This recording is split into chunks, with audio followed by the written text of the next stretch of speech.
À Gaza, les bombardements continuent malgré la signature du cessez-le-feu. Au Liban aussi, les bombardements continuent.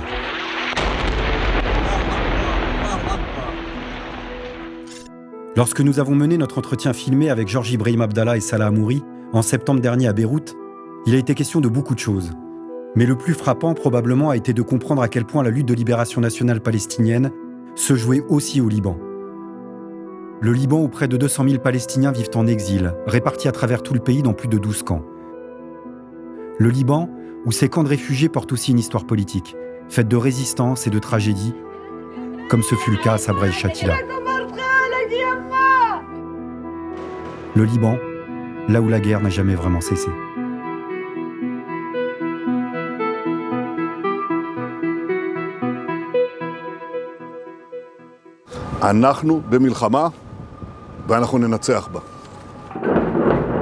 Au lendemain du 7 octobre 2023 et du commencement de la guerre totale déclarée par Israël contre le peuple gazaoui, le Hezbollah ouvre au Liban un front de soutien à Gaza, dans le but de diviser les forces militaires israéliennes sur 2 fronts.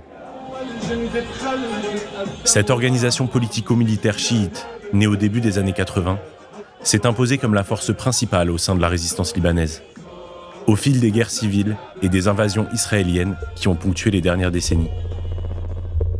Face à l'ouverture de ce front de soutien, Israël va riposter violemment en lançant à travers tout le pays une série d'assassinats et de bombardements avant d'envahir militairement le sud du Liban. À l'issue de 66 jours de guerre, un cessez-le-feu est signé. Pourtant, Israël ne cesse de bombarder le pays depuis plus d'1 an. C'est dans la banlieue sud de Beyrouth que les frappes ont été les plus intenses.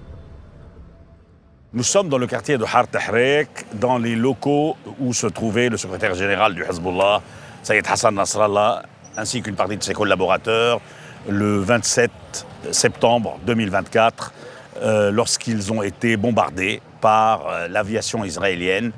Ici, ils ont jeté environ 83 tonnes de bombes.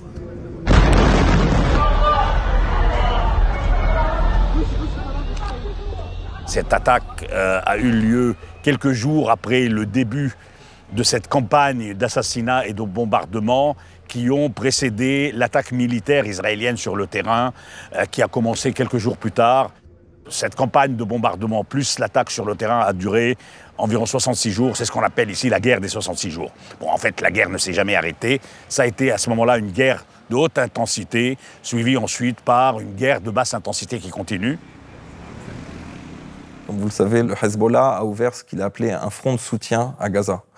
Alors le front de soutien, le Hezbollah le concevait comme un front, pas comme une guerre tout à fait ouverte avec Israël, mais comme un front de soutien au sens propre. Mais la spécificité de ce front de soutien, c'est qu'en fait, le Hezbollah a considérablement ouvert le front de soutien à d'autres organisations. Il a ouvert à des organisations libanaises et il y avait les organisations palestiniennes. Et ça, c'était nouveau, parce que les organisations palestiniennes, ça fait depuis le début des années 90 qu'elles n'étaient plus combattantes au sud du Liban. Des factions palestiniennes au Liban, il y en a pratiquement plus qu'en Palestine. En Palestine, on peut en compter à peu près 14. Au Liban, on peut en compter 23 ou 24. Parmi ces organisations palestiniennes, il y a le Hamas, qui ont perdu beaucoup de militants et de cadres militaires. Il y avait le djihad islamique. Le Fatah, il n'y avait pas au sens propre, mais il faut savoir que les Israéliens ont assassiné des dirigeants de Fatah au Liban. Alors après, ils ont assassiné des dirigeants de Fatah qui ne sont pas dans la ligne de Mahmoud Abbas. Mais ça, des assassinats de leaders du Fatah au Liban, je pense que c'est pas arrivé idem depuis les années 90. C'était complètement nouveau. Il y a eu l'assassinat par Israël de dirigeants du Front populaire pour la libération de la Palestine dans le quartier de Kola. صاروخ اجى بالطابق الخامس بعدين ضرب الرابع وضرب السادس 3 طوابق واستشهد فيه 3 أشخاص. الناس طبعاً يعني تضررت كتير وكان بالليل الساعة 1. حرب يعني ما بتصير بالمدن. الجبهة الشعبية تمثل اليسار الفلسطيني. نحن موجودون في لبنان منذ النكبة بعد أن تم تهجير الشعب الفلسطيني بسبب النكبة عام 48 من فلسطين إلى لبنان. بالنسبة لدور الجبهة الشعبية بالمعركة طوفان الأقصى أو معركة أولي البأس الأخيرة اللي صارت في لبنان، الجبهة كانت مشاركة بكل خلينا نقول بكل تشكيلاتها بكل المجالات، سياسية وعسكرية ودعم وإغاثة. كان لها دور أساسي بالإغاثة كمان الجبهة الشعبية على مستوى كل لبنان بإغاثة النازحين، وهناك العديد من الشهداء سقطت للجبهة الشعبية إن كان في غزة وإن كان في لبنان من خلال العديد من الاغتيالات التي تمت لقادة من الجبهة الشعبية في لبنان. L'histoire qui relie la Palestine au Liban n'est pas nouvelle. En 1920, un gouvernement français proclame la naissance de l'État du Grand Liban, alors sous mandat franco-britannique. En 1947, l'ONU vote le plan de partage de la Palestine, alors sous mandat britannique, puis en 1948, Ben Gourion proclame la création de l'État d'Israël. Nous appelons tous les Juifs de la diaspora à se joindre à nous et à nous prêter main forte pour faire que la rédemption d'Israël soit assumée jusqu'à la fin des siècles. Avant même la Nakba de 1948, qui aboutira à l'expulsion de près de 800 000 Palestiniens de leurs terres, dont 200 000 iront se réfugier au Liban, histoire palestinienne et histoire libanaise s'entremêlent. Elles enjambent les frontières artificielles imposées par les Occidentaux et conçues pour diviser la région entre d'un côté une entité chrétienne, le Liban, et de l'autre une entité juive, Israël. Le conflit en Palestine a très vite jailli sur le Liban. D'abord, il faut savoir qu'entre le Liban et la Palestine, historiquement, quand on parle du Liban et de la Palestine, notamment du sud du Liban et de la Palestine, on parle d'un même espace historique, culturel, géographique. Il n'y a pas de barrière entre le sud du Liban et la Palestine. Les populations de ces deux régions étaient des populations qui se connaissaient très bien. Il y avait pas mal d'habitants du sud du Liban qui allaient travailler en Palestine, dans les villes en Palestine. Lorsqu'il y a eu l'expulsion des Palestiniens en 1948, une bonne partie des Palestiniens expulsés, chassés de leur village, sont venus se réfugier au sud du Liban. Depuis le début, le mouvement sioniste déjà avait des convoitises sur le sud du Liban.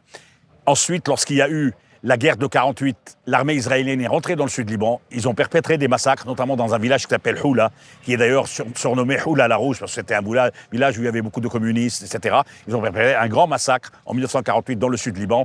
Et depuis 1948, les agressions contre le sud du Liban ne se sont pas arrêtées. Donc, de fait, les populations du sud du Liban, notamment les populations paysannes, etc., se sont senties concernées et ont été très tôt sensibilisés à la nécessité de lutter contre le projet sioniste. Beaucoup ont rejoint d'ailleurs des mouvements palestiniens de guérilla très tôt, dès que ces mouvements ont été constitués.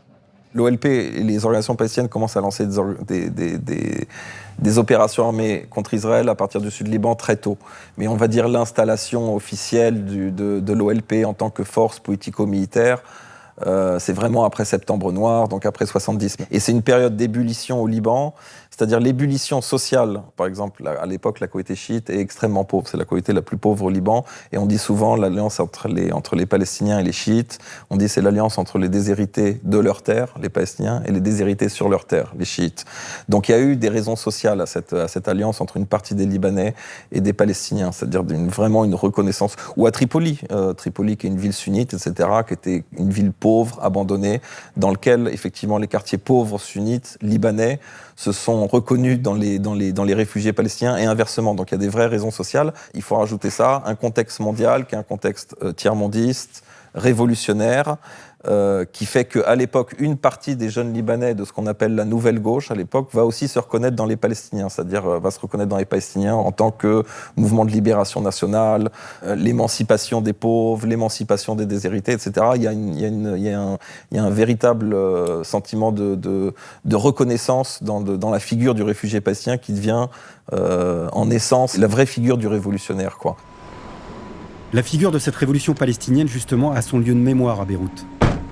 Le cimetière des martyrs de la Révolution, où sont regroupés par-delà les frontières, combattants et combattantes de tous horizons et de confessions différentes, chose rare au Liban. Il a été créé en 1965 et il y a toute une partie de la mémoire nationale palestinienne et de l'histoire du monde national palestinien, elle peut être faite à partir de ce cimetière. C'est ça qui est absolument incroyable.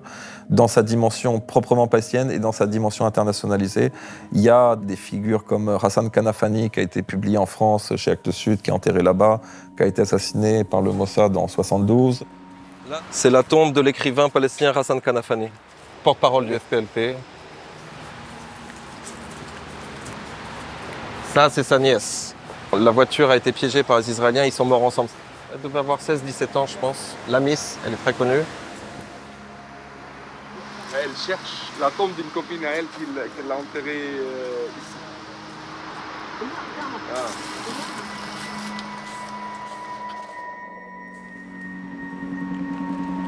Ce lieu de mémoire incarne également la dimension internationaliste de la révolution palestinienne. Des militants, venus de tous les continents pour participer à la lutte, y sont également enterrés. L'OLP, le Fatah et le FPLP accueillaient tout le monde. C'était énorme. Françoise Kesteman, c'est une ancienne militante du PCF, du Parti communiste français.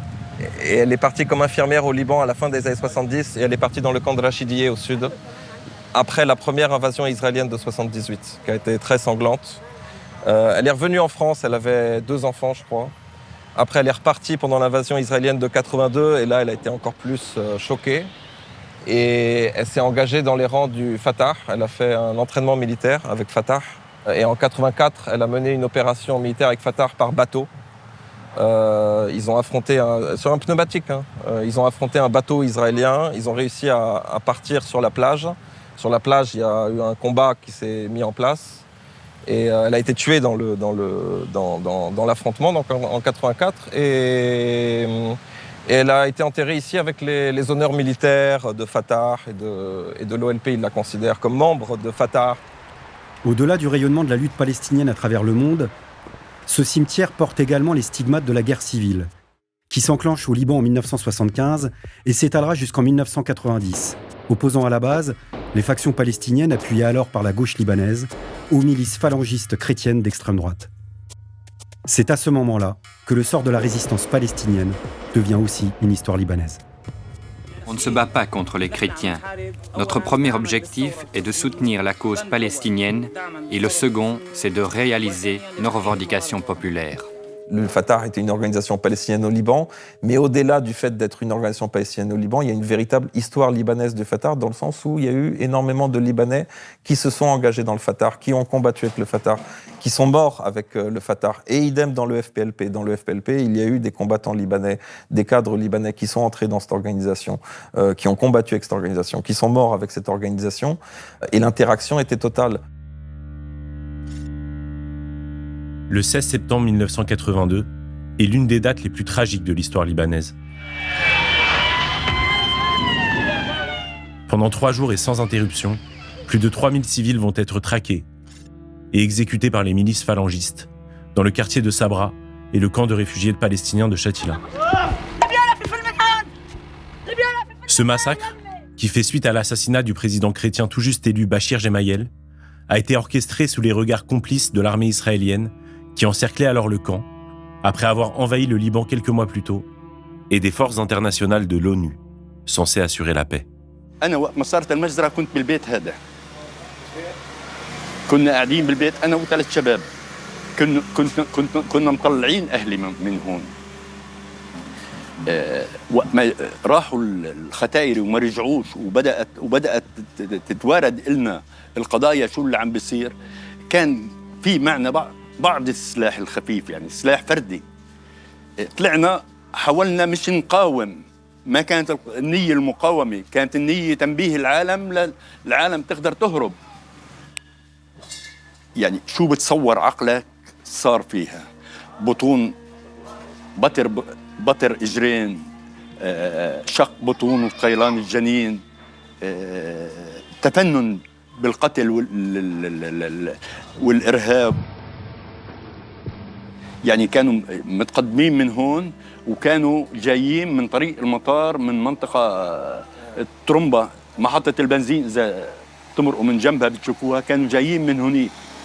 فساعة نيجي نقوس هون، ساعة نروح نقوس هنيك.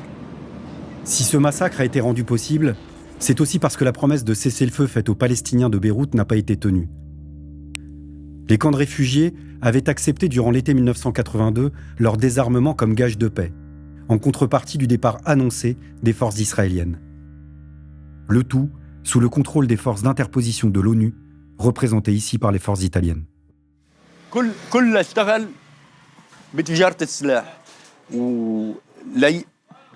يسحب السلاح من المخيم علما انه السلاح الثقيل ما كان معنا يعني السلاح الثقيل تركته المقاومه تركته هديه للجيش اللبناني تركته هديه للاحزاب اللبنانيه احنا اصبحنا عزل بعدها كمان يعني وقت ما عملوا هالجردة هاي وتنظيف السلاح هذا اجوا الطليان صاروا الطليان يشتروا السلاح صاروا الطليان اجى الجيش اللبناني صار يداهم البيوت حتى يعني بالكاد حتى تلاقي بندقية. 2 jours avant le massacre, Israël avait rompu l'accord et laissé les milices phalangistes pénétrer dans le camp pour y perpétrer leur sinistre besogne. Shatila est très connu par rapport à ce qui s'est passé en septembre 1982 avec le massacre. 1982, avant Shatila, les Palestiniens ont été désarmés. L'OLP est partie de Beyrouth et elle est partie avec les bateaux vers Tunis à l'époque. Une autre partie est partie vers la Syrie et vers la Beka. Mais les camps ont désarmé à l'époque. Et les camps ont été dans une situation de faiblesse. قبل الإيطاليين طلعت المقاومة الفلسطينية طلعت لتحمي بيروت يعني كنا قادرين نعمل زي غزة ونضلنا ونصمت بس الأرض مش أرضنا والشعب مش شعبنا والشعب أعطانا كتير الشعب اللبناني أعطانا كتير فكان واجب علينا نحفظ ما تبقى من بيروت فأخذت القيادة الفلسطينية الخروج فخرجت. Le désarmement des Palestiniens et la violation du cessez-le-feu par Israël en 1982, qui ont précédé les massacres de Sabra et Shatila, nous ramènent à la situation actuelle. L'histoire semble se répéter. Aujourd'hui, Américains et Israéliens font pression pour imposer le désarmement de la résistance libanaise. Nous ne permettrons pas au Liban de devenir un nouveau front contre nous et nous agirons si nécessaire. Un ultimatum a été posé pour décembre 2025 et la menace d'une guerre de haute intensité plane sur le pays à mesure que cette date approche. Les plans israéliens aujourd'hui sont des plans de désarmement régionaux. Les Israéliens demandent aux Égyptiens de désarmer le Sinaï. Ils ont des réelles menaces sur la Jordanie. Ils occupent toute une partie du sud syrien comme ils n'ont jamais occupé dans l'histoire depuis l'indépendance de la Syrie. Ils occupent une partie du sud Liban. Israël en soi devient une question pour tout le monde, pour toute la région, y compris, c'est même pas la gauche ou les Iraniens, même les États du Golfe aujourd'hui perçoivent l'hégémonie israélienne montante comme une vraie menace. We'll build a new corridor of peace and prosperity that connects Asia through the UAE, Saudi Arabia, Jordan, Israel, to Europe. This is an extraordinary change, a monumental change, another pivot of history. Nous sommes dans un contexte où on a un gouvernement israélien qui dit ouvertement que son objectif, c'est l'expansion territoriale, c'est d'occuper de nouvelles terres. D'abord, de parfaire le génocide à Gaza, la purification ethnique en Cisjordanie, à Jérusalem-Est, l'expansion territoriale, le contrôle de nouvelles parties de territoire au sud Liban, en Syrie, et au même moment, certains invoquent la nécessité de désarmer la résistance libanaise, alors que de l'autre côté, l'État d'Israël jouit d'un soutien militaire total de la part des États-Unis et d'autres pays occidentaux, de livraison d'armes et de munitions en permanence. C'est quelque part cette revendication qui est mise en avant de désarmer la résistance libanaise, c'est une manière de faciliter la tâche de l'armée israélienne, de lui offrir la possibilité d'un contrôle total sur son environnement et sur son voisinage. Il faudrait avoir à l'esprit ce qu'a dit Netanyahou dans un entretien télévisé il y a environ un mois. Il a clairement dit que c'était un fervent partisan de l'idée du grand Israël.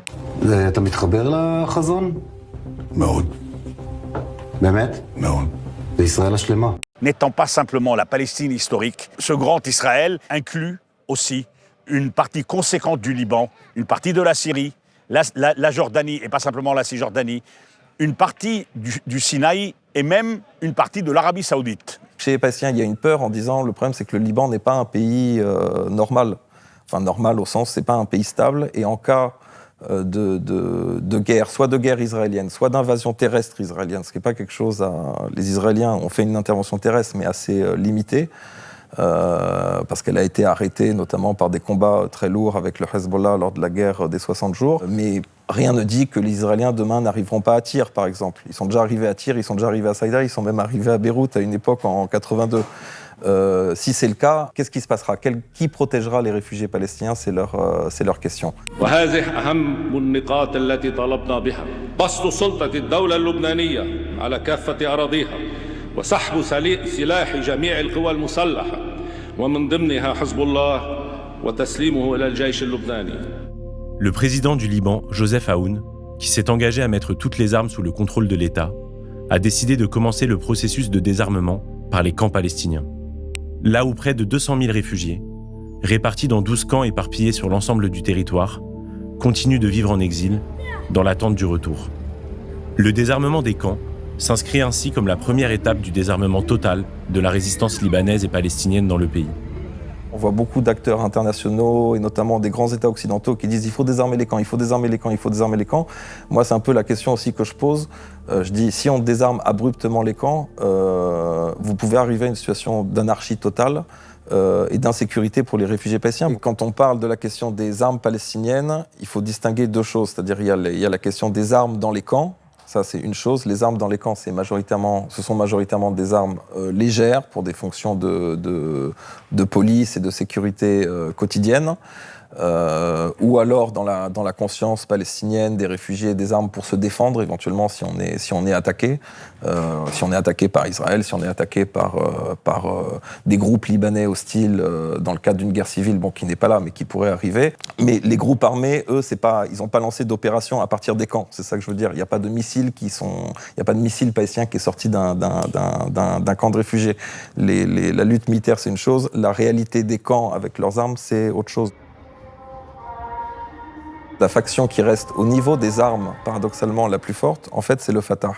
Pourquoi le Fatah reste le plus fort dans les camps? Parce que c'est l'acteur qu'on connaît depuis les années 70. Donc on leur laisse la sécurité. Il reste fort aussi parce qu'il y a de l'argent qui arrive de Ramallah, il y a de l'argent qui arrive de Palestine. C'est-à-dire les gens de Fatah ici sont des fonctionnaires, au sens propre, c'est des fonctionnaires de l'autorité nationale palestinienne. Ensuite, le Hamas a une très très grande popularité. Il avait déjà cette popularité en réalité avant le 7 octobre. Et à l'époque, déjà, on entendait les réflexions des réfugiés palestiniens qui disaient voilà, les dirigeants de Hamas viennent nous visiter, ils viennent dans les camps. Or, quand Mahmoud Abbas, le président palestinien, vient au Liban, il n'a jamais mis les pieds dans les camps. Il y a toujours un peu cette différence, etc. Donc, les gens perçoivent le Hamas comme un parti plus proche du peuple, etc. C'est une organisation légale au Liban, il faut le rappeler, c'est-à-dire elle négocie avec les autorités libanaises. Elle négocie avec le Premier ministre. Il y a des délégations de Hamas qui se rendent au Serail, qui est le siège du Premier ministre, pour négocier sur la question des armes, sur la question des droits, etc. C'est pas une organisation illégale au Liban. Les Palestiniens, ou en tout cas le discours officiel des factions, c'est de dire dans l'absolu, on n'a pas de problème à désarmer. Mais ils disent d'abord, le problème, c'est que et la communauté internationale et l'État libanais ne voient le dossier des camps que sous un angle sécuritaire, c'est-à-dire que sous l'angle des armes. Ce que demandent les factions aujourd'hui, c'est de dire pourquoi pas discutons des armes, mais selon un deal global, c'est-à-dire discutons des armes et des droits. أما على مستوى موضوع نزع السلاح من المخيمات الفلسطينية نحن موقفنا واضح منذ البداية. هناك اتفاق حصل مع الدولة اللبنانية عام 91 حين تم حل الميليشيات يقول بتسليم السلاح الثقيل خارج المخيمات وتنظيم السلاح داخل المخيمات، ونحن مع هذا المبدأ، احنا مع تنظيم السلاح داخل المخيمات ومع فرض الدولة اللبنانية لسيادتها على أراضيها، ونحن ليس ضد القانون، ولكن المدخل لمعالجة القضايا الفلسطينية هو ليس مدخل أمني، هو مدخل اجتماعي، مدخل وضع الناس المعيشي والاقتصادي، حقوق المدنية والاجتماعية للشعب الفلسطيني. هذا هو المدخل الصحيح. يعني لا يجب أن يكون هناك حوار مع الدولة اللبنانية بخصوص كل هذه القضايا، والسلاح هو جزء من هذه القضايا المطروحة. فيعني خلينا نقول باكج واحدة أو خلينا نقول سلة واحدة، النقاش بسلة واحدة. Le désarmement des factions, exigé par l'État libanais, cherche à masquer la précarisation existentielle que connaît le peuple palestinien en exil. Privés de droits et contraints à vivre dans des conditions particulièrement difficiles, les réfugiés ne peuvent compter que sur eux-mêmes. Dans le camp de Shatila, où vivent encore 20 000 Palestiniens, concentrés dans une zone d'1 km², de nombreuses initiatives sociales permettent aux habitants de faire face. Là-bas, la résistance se traduit aussi par l'organisation de la solidarité, des actions culturelles et le combat pour la dignité du peuple palestinien. Samira est membre de l'Union générale des femmes palestiniennes, une organisation de la lutte de libération nationale qui milite pour l'auto-organisation de comités de femmes. Elle a participé à fonder le centre social Agial, dans lequel elle co-organise des activités sportives, culturelles et politiques à destination des réfugiés dispersés dans toute la région, dans le but de maintenir l'unité populaire palestinienne au-delà de l'exil. طبعا احنا كمركز التواصل الاجتماعي أجيال هي جمعية تأسست بعام 90 تقريبا. عم نحاول احنا نركز يعني السنة الماضية وهي السنة رح نبدأ سلسلة دورات تعلم التطريز الفلسطيني لأنه الكبار عم بيموتوا والصغار ما عم يعرفوا لسه. احنا عم نحاول ننقل وخاصة نحن يعني مش بفلسطين، احنا لاجئين فكل واحد عنده هوايته. عملنا حوالي 6 مخيمات معا رغم الحدود، كان يجي شباب وصبايا من غزة، من الضفة، من سوريا، من أوروبا. في شغلة مهمة إنه الفلسطيني بلبنان ما عنده حقوق، ما عنده حق العمل، ما عنده حق التملك، ما عنده حق الطبابة عند الفلسطينيين في لبنان يعانون من العديد من المشاكل. أولاً هناك الحقوق المدنية والاجتماعية التي هي محروم منهم الشعب الفلسطيني في لبنان بسبب القوانين اللبنانية التي تحرم الفلسطينيين من حق التملك، تحرمهم من حق العمل وفقاً للقوانين اللبنانية. فحيث الفلسطيني يعيش في المخيمات ويعمل ضمن المخيمات بوضع يعتبر وضع مأساوي نظراً للظروف الاقتصادية التي يعيشها لبنان. فالفلسطيني يعاني مرتين أكثر من الوضع الاقتصادي الصعب في لبنان. Concernant notamment le droit au travail, alors il y a eu une longue période où à peu près 70 métiers étaient interdits aux Palestiniens. En réalité, ce nombre de métiers interdits aux Palestiniens a baissé, je crois que ça doit être autour de 32 ou 36. Il y a un blocage, on va dire, légal, qui est que même si le gouvernement prend un décret, il y a un certain nombre de métiers qu'on ne peut pas autoriser aux Palestiniens sans l'accord de ce qu'on appelle les corporations, c'est-à-dire par exemple les pharmaciens. Si le syndicat des pharmaciens n'accepte pas que les travailleurs palestiniens puissent travailler dans la pharmacie, même avec un décret gouvernemental ou même avec toutes les décisions gouvernementales qu'on veut ou de l'Assemblée nationale libanaise, ça ne marchera pas. Dans l'histoire de l'exil palestinien, un organisme occupe une place centrale. L'Office pour les réfugiés de Palestine, l'UNRWA. Depuis sa création en 1949, près de 6 millions de Palestiniens ont lié leur sort et une bonne partie de leur vie quotidienne à cet organisme directement relié à l'ONU. Son histoire aussi est politique. Il sera interdit à l'UNRWA de maintenir un représentant, un bureau, un service ou une activité sur notre territoire. Cible privilégiée d'Israël et des États-Unis, qui l'asphyxie financièrement et réclame ouvertement sa suppression. Elle est, du côté palestinien, un enjeu de son identité nationale. Économiquement, les Palestiniens dépendent essentiellement des aides de UNRWA. Et c'est là où actuellement la situation est la plus catastrophique. Les aides de UNRWA n'arrêtent pas de baisser, en réalité pas depuis le 7 octobre. Ça a commencé à baisser drastiquement avec le premier mandat Trump. Il ne faut pas oublier qu'en 2017, Trump a supprimé l'aide américaine à UNRWA. Donc ça fait des années en réalité que UNRWA baisse ses crédits, baisse ses aides aux réfugiés, sachant que UNRWA est responsable de tout dans les camps, de l'éducation, de la santé, y compris du ramassage des ordures. C'est même au-delà de l'humanitaire, je veux dire, la structure éducative de la cité palestinienne, les écoles, c'est UNRWA. Se faire soigner pour le cancer, c'est UNRWA.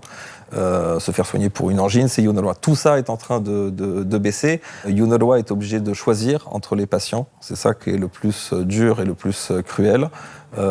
Quand on dit choisir entre les patients, c'est-à-dire si on a un patient qui a le cancer et qui a 80 ans et un patient qui a le cancer qui a 6 ans, et bah, contrairement à avant, on ne soignera pas les deux, on choisira le plus jeune. فاطمة هي المسؤولة هون. من 4 سنين نسقنا مع إنيرا، إنيرا واليونيسف بدعموا الشباب اللي هن عاطلين عن العمل واللي هن متسربين من المزارع، يعني أنا مثلا مريضة كانسر، الإنيرا من الشهر الماضي وقفت لي العلاج، طب أنا إذا ما بشتغل شو بعمل؟ مش بس أنا غيري وغيري وغيري وغيري، أنا مثلا علاجي هلا $3500، الإنيرا وقفت. اللي بيمرض الفلسطيني اللي بيمرض أول شيء بده يجمع مصاري لحتى يفوت على المستشفى. الأونروا بتعطي شيء معين صغير يعني بدون الكانسر قول هذا أهم شيء ما بدعموا لفترة بعدين بيقولوا نحن ما بنقدر. Il y a donc une grande peur des réfugiés palestiniens sur l'avenir de UNRWA, et c'est une double peur, parce que UNRWA, ce n'est pas un organisme social. UNRWA fait partie de l'identité nationale palestinienne, explicitement. Les Palestiniens, en 1948, n'ont pas été rattachés au Haut Commissariat aux réfugiés. UNRWA est une structure unique au monde pour les réfugiés palestiniens. Ça fait que les réfugiés palestiniens tiennent à cette structure unique pour eux, dans le sens où elle symbolise aussi leur statut de réfugiés qui n'ont toujours pas le droit au retour. C'est-à-dire UNRWA fait vraiment partie de l'identité nationale palestinienne. Tout le monde est passé par UNRWA. Tout le monde a sa carte de UNRWA. Les Palestiniens n'ont pas d'État, même si aujourd'hui il y a une reconnaissance de la Palestine, mais techniquement, concrètement, il n'y a pas d'État. Ce qui fait que, par exemple, pour les réfugiés Palestiniens de Syrie ou du Liban ou de Jordanie, ils ont une carte de UNRWA. C'est une carte de UNRWA, c'est ça qui symbolise aujourd'hui leur identité palestinienne au sens propre. Donc toutes ces menaces sur UNRWA, elles ont des conséquences à la fois humanitaires, sociales, mais aussi politiques. لبنان نحن محرومين من كتير حقوق، يعني نحن ناضلنا، يعني مش إنه والله محرومين وقعدنا نتفرج، لا عملنا لجان الدفاع عن حقوق الفلسطينيين بلبنان، وقدمنا كتير للدولة اللبنانية مشاريع لإعطاء الحقوق للفلسطيني. المهم عندي أعيش بأرضي، أرجع لأرضي. لأن المعركة هي لا تستهدف أهلنا في غزة فقط، المعركة تستهدف كل الشعب الفلسطيني أينما وجد، إن كان في فلسطين، في غزة، في الضفة، في القدس، في الشتات. الشعب الفلسطيني هو المستهدف الأول من كل ما يجري في قطاع غزة، وليس فقط فصيل بعينه، بل كل الشعب الفلسطيني. Palestiniens et Palestiniennes, exilés ou non, sont sommés d'abandonner toute forme d'organisation solidaire, de résistance collective et de visibilité. En un mot, de renoncer à leur identité et leur existence propre. Mais leur résilience dérange et bloque le nouvel ordre mondial qui cherche à prendre forme sous nos yeux.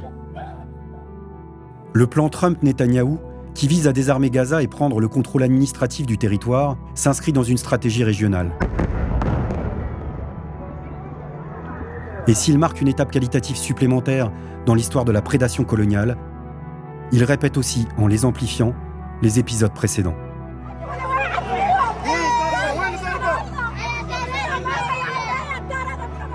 L'histoire de la résistance palestinienne a été et reste aussi une histoire libanaise. Et notre avenir à tous est fondamentalement lié à celui de la Palestine.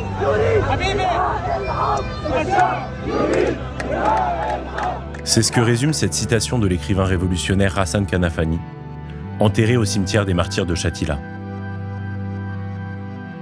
L'impérialisme a étendu son corps sur le monde, la tête en Asie de l'Est, le cœur au Moyen-Orient, ses artères atteignant l'Afrique et l'Amérique latine.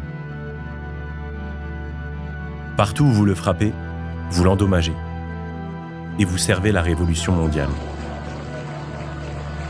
La cause palestinienne n'est pas une cause pour les seuls Palestiniens, mais une cause pour tout révolutionnaire, où qu'il soit, en tant que cause des masses exploitées et opprimées de notre époque.